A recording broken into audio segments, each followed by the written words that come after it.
Now it is war. Let's begin our Bible reading. I'm going to read the Gospel of Mark. Let's begin with Mark 1:21-28, entitled The Beginning of Total War. They went into Capernaum, and immediately on the Sabbath he entered the synagogue and taught. And they were astonished at his teaching, for he taught them as one who had authority, and not as the scribes. And immediately there was in their synagogue a man with an unclean spirit, and he cried out, "What have you to do with us, Jesus of Nazareth? Have you come to destroy us? I know who you are, the Holy One of God." But Jesus rebuked him, saying, "Be silent, and come out of him." And the unclean spirit, convulsing him and crying with a loud voice, came out of him. And they were all amazed, so that they were questioned among themselves, saying, "What is this? A new teaching. With authority he commands even the unclean spirits, and they obey him." And at once his fame spread everywhere throughout all the surrounding region of Galilee. They went into Capernaum, and immediately on the Sabbath he entered the synagogue and taught. It was the Sabbath. On the Sabbath you may not do any work. However, it was right for you to worship in a half-mile nearby. Jesus entered the synagogue for worship, but happened to preach as a guest speaker. Probably the ruler of the synagogue heard Jesus had the words and asked him to speak. They were astonished at his teaching, for he taught them as one who had authority, and not as the scribes. The message of Jesus was totally different from that of others who were scribes. Scribes were those who made the copies of the Holy Scriptures by handwriting. At that time, printing technology was not developed yet, so book copies were made by means of handwriting alone. Scribes' job was dealing with the Scriptures, so they knew it better than any other. So they used to preach at worship, but the message of Jesus was totally different from that of them. How different was it? He taught them as one who had authority. Scribes wrote biblical passages by handwriting and read them a lot, so that they knew the scriptures a lot. However, it's not guaranteed that they had the insight to penetrate into the core of the scriptures. They were busy in quoting the interpretations of the greatest scholars. None of them interpreted the Bible according to their own words or thoughts. Even famous rabbis rarely made their own interpretations, except the greatest, once every 100 years or more. Jesus neither spoke cliché nor quoted the interpretations of others, but proclaimed his own thoughts and ideas. They had never heard such speaking anywhere. It was very unique and different. Probably he is the rabbi once in 100 years or more over.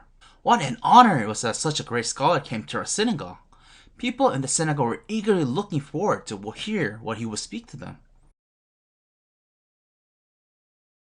And immediately there was in their synagogue a man with an unclean spirit.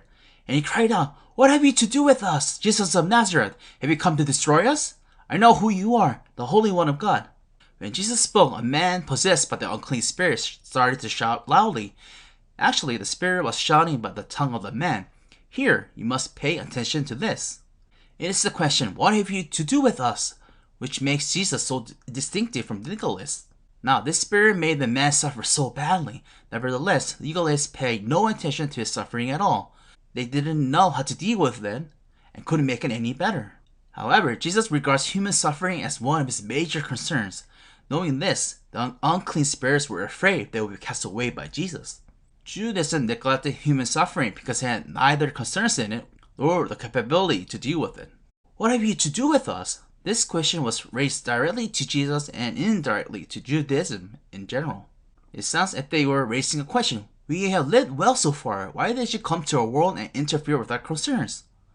What is the answer of Jesus? But Jesus rebuked him, saying, "Be silent and come out of him." Come out of him. Jesus is very strict on this. I don't allow you to stay in him another second longer. Why? It is because human suffering is one of his major concerns. And the unclean spirit convulsing him and crying with a loud voice came out of him. At Jesus' command, the evil spirit was cast away immediately, and they were all amazed, so they questioned among themselves, saying, "What is this? A new teaching.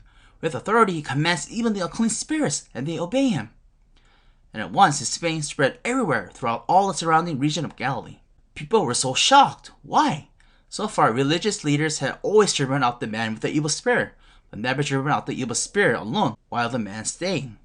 The solution of legalism had been to abandon the man along with the problem. However, Jesus resolved the problem and made him stay. Jesus was the first preacher who made the man stay at the worship place but drove out the unclean spirit alone. People were amazed. Jesus' fame spread throughout all of Galilee. What is the point of today's episode? Jesus is the one with power to cast out demons. demons subordinate to Jesus' word? Yes, it is right. However, is that all? When was this healing made? Yes, it was on the Sabbath. Was it unlawful to heal on the Sabbath? Yes, it was. What the? Who made such a law like this? God, the Holy Scriptures? No, never. Neither God nor the Bible had ever mentioned such a ridiculous law. Legal scholars made it and taught it to be observed. Then why did they make such a ridiculous law on earth? Religious leaders called the Scriptures as the law, but it was ironically not the law books. The Bible recounts the stories about people who met God and experienced Him in their lives, not the systematically organized law books with practical laws and acts at all. However, when trying to understand the Bible as the law, they found so many empty spaces in it, so they began to make laws and filled in the empty spots. Let's take a look at the 10 Commandments. Exodus 28. Remember the Sabbath day to keep it holy. This is a kind of constitutional statement, and that's it. It doesn't define what the Sabbath is, what you must do or undo on the Sabbath, and how can you observe it holy. So scholars completed the rest part of the law, not mentioned in the Scriptures.